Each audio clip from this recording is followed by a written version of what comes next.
Welcome back to the channel, everyone. Sam Scalic here, and today we are back with EJ. What did you play today, sir? I played Rescue Ace, Sinful Spoil, Synchro. For this event, I, of course, played three hydrant. So basically, this could be a pseudo starter. It's not a starter on summon, but it could potentially, depending on your hand, get you into a lot of your plays early on. I chose to play 3 because I thought it was correct, even though a lot of lists I've seen prior to this event, when the new Sinful Spoils cards came out, a lot of people were playing 2. I didn't agree with it because I want to see this in my hand, and depending on the matchup, whatever meta deck or rogue deck I was playing with, sometimes I would side out 1 and side in another card in my side deck. So shout outs to this card. Also, a lot of people tend to forget that it can't be targeted for card effects, and can't be targeted at all, and for attacks. So I think my round 11 opponent, Corey Allen, shout out to him. Super unfortunate what happened, but he was in battle phase, and I had Preventer, Turbulence, and this up. He crashed his Caesar Valus into my Turbulence, and then like my Preventer stuck here. He couldn't get over with Borger because he's too small, and then next turn I just proceeded to just clap his whole board, and then that was it. So next 3 of the boy, the main starter you want to see in your opening hand is Rescue Ace Airlifter. Rescue Ace Airlifter is the starter of the deck. It gets you to whatever spell you need, preferably 8 out of the 10 times you're always searching for emergency, but if you have emergency, you're searching for one of the other spells, either the field spell, rescue, or alert, to just extend more into your combos. So also the other effect, if your opponent activates a monster effect on field, quick effect, tribute it, summon another Rescue Ace from hand. So the next Rescue Ace cards I play is Rescue Ace Impulse. I played 2 for this event because now the Sinful Spoil cards are out. This card really just doesn't do anything by itself. It's not a starter, but it is an out to a lot of problematic boss monsters like Noir. Like, they're on normal summon during the main phase, I can activate it, and the monster on my opponent's side of the field with the highest attack, neither player can activate that monster's effects for the rest of the turn. So it doesn't target, it doesn't affect the monster, but it affects the player. So, and if they chain, now they're spinning, and now they're vulnerable to Noir being outed even quicker, and then I can just chain quick effect, summon something from deck. So shout out to Impulse. Next 2 orbs is the big guys, Preventer and Turbulence. Of course, self-explanatory, everyone knows what this does, set 4 directly from deck. Anytime this card is sent to the graveyard, target one of your Rescue Ace, special summon back, except the level 8. So set 4 directly from deck is actually broken. A lot of people were like, hey, just because you, how do you like always find a way to like find this or like go into it? It's like, there's so many ways to like go into this now, so it's like, it's just so good.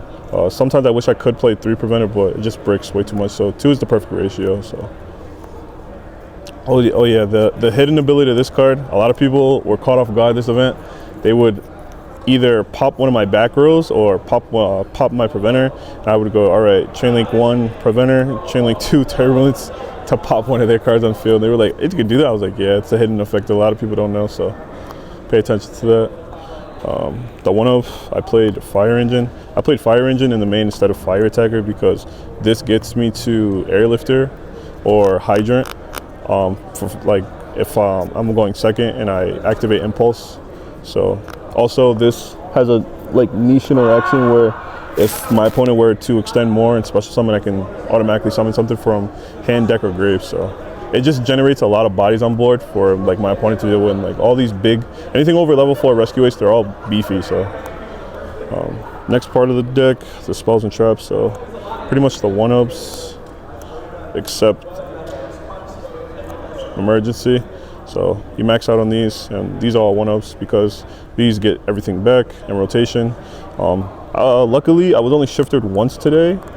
Well, this weekend I was shifted once, and just because I had this, I was just able to get all my stuff back, so it really didn't matter.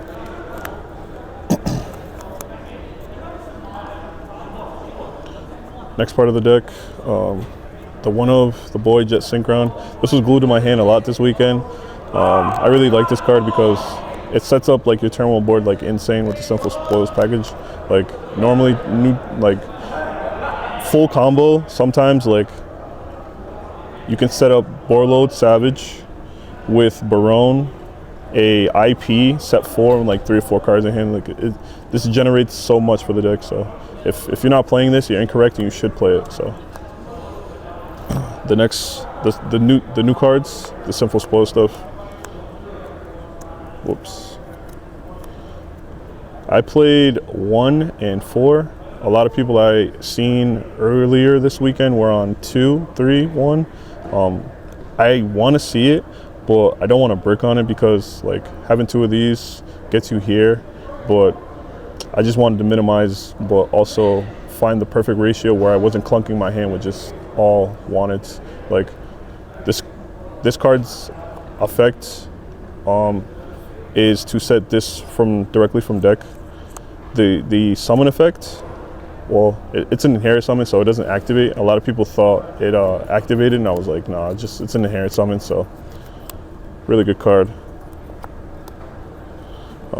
For consistency, 3 prosperities and the 1 Rhoda.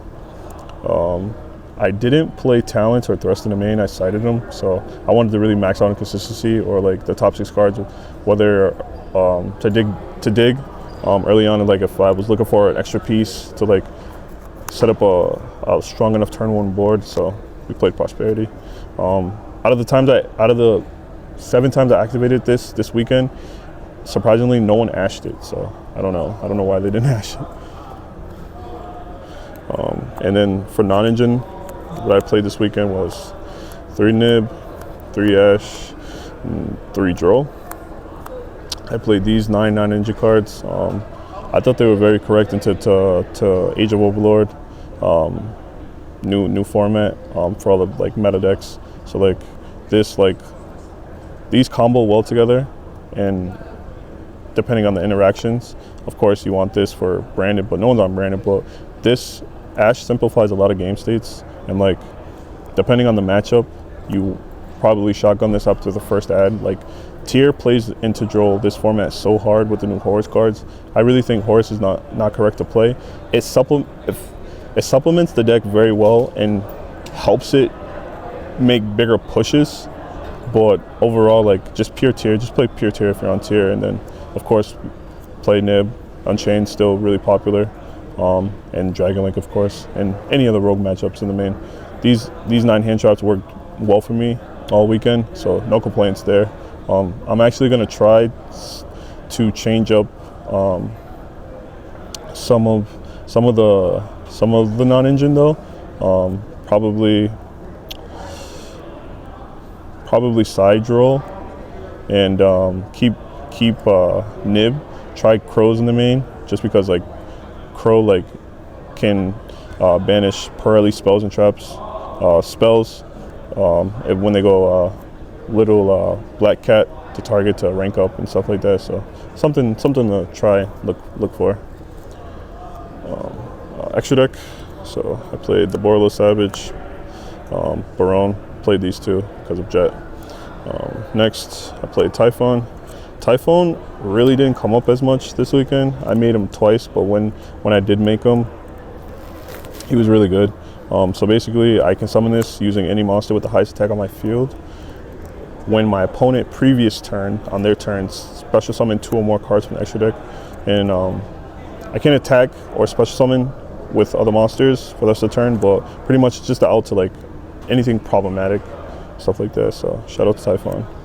The rest of the extra deck, the Link ones, Link Karibo and Relinquish Animal. This card was broken all weekend. It punishes all of the players who don't play and use their zones correctly. And a lot of times they were making links that gave me an arrow. So I would link summon into this and like take their cards. During my 2 Unchained matchups, they had the big abomination guy. So I was just like, played through 2 of their traps, another pop from the big dude, and it was like, all right, cool. I still had like 2 or 3 cards in my hand. Extender, summon this, and now I take their abominable. So Relinquish was a very good card. Next, Link 2s, IP, SP, the new Edge Overlord Link 2. This package, really strong. Now, IP is back to being like an inboard monster interruption.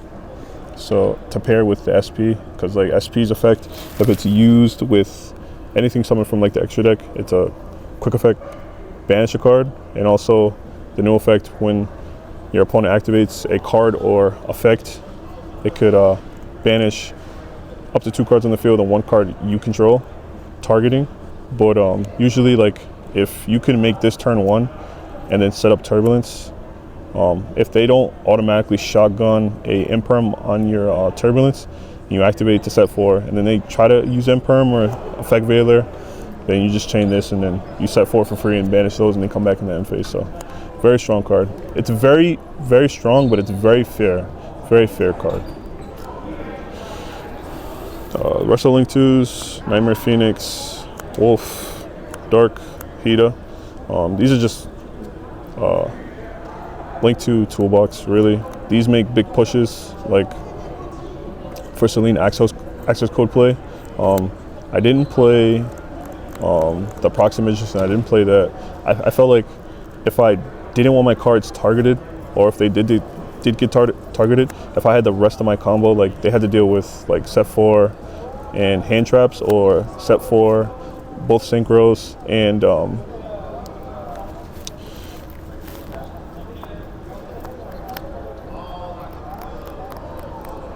set 4 and the rest of my board and stuff like that. So usually 9 times out of 10 people can't even play through the Baron Savage because they're relying on like a normal summon plus an extender. So it plays very well. And of course, play this, add back Ash like every turn, or I can make this, like if my hand's like terrible and like the only play I had was like a normal summon Hydrant, I'll make this and turn the Hydrant into either the Link Karibo, and then make Heat Soul and like just Turbo Out, draw 2 with the amount of hand traps I play and stuff like that.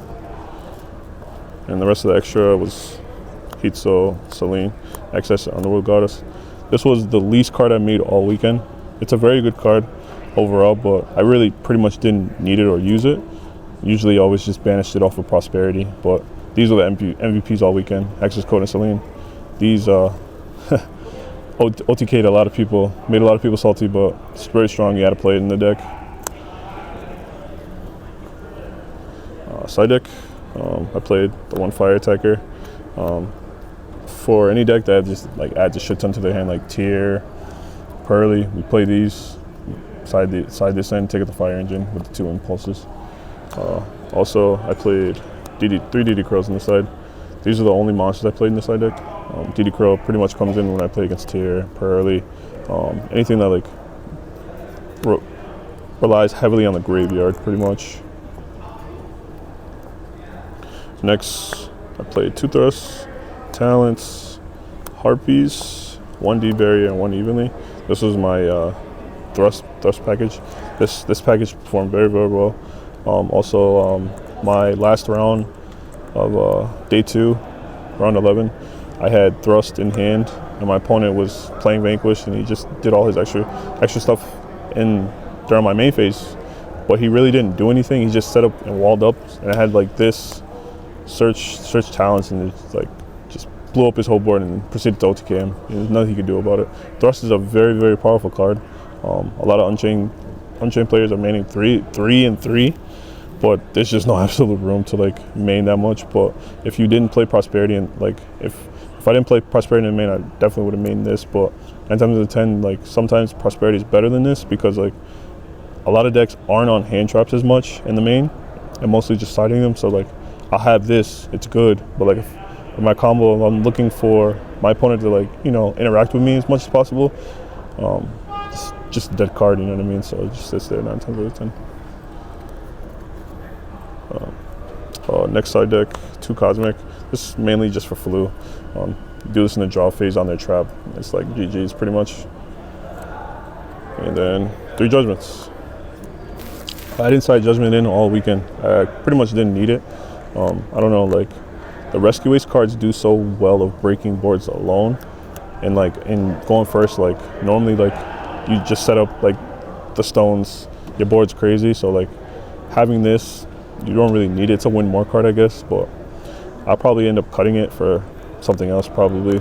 Just gotta, revise as much as possible over these next couple weeks before YCS Richmond. So definitely gonna be a different list, but overall, it's probably gonna be the same, but these are getting changed. So that's it. Solid. Now, what was your record today? I finished day 2, X2-1. Unfortunately, there was no top 64 for this event. I bubbled out, but I did make top 64 for this YCS. So hopefully YCS Richmond, I do actually secure a top cut spot. And yeah, just gonna ball out. All right, thanks so much, man. And oh yeah, those shout outs, who do you want to shout out today? So I'm not from here, but I've made a lot of friends since I've moved here from Rhode Island, from the East Coast. Shout out to those guys from Rivals and stuff like that. But shout out to all of my friends that came out here from the satellite. We call Massachusetts the satellite, so shout out to satellite, man. Shout out Rhode Island 401. So shout out Ryan, shout out all the boys, Michael that came down, Kyle Botello, YCS Hartford, top 8 regional final YCS, and shout out to all the boys that came out this weekend and played hard. Super unfortunate, like I was the only one that made top 64 with no 64 top cut, but it is what it is. We'll be back for the next YCS. So thank you. Sounds good, man. Well, thanks for being on, and we'll see you next time. Thank you.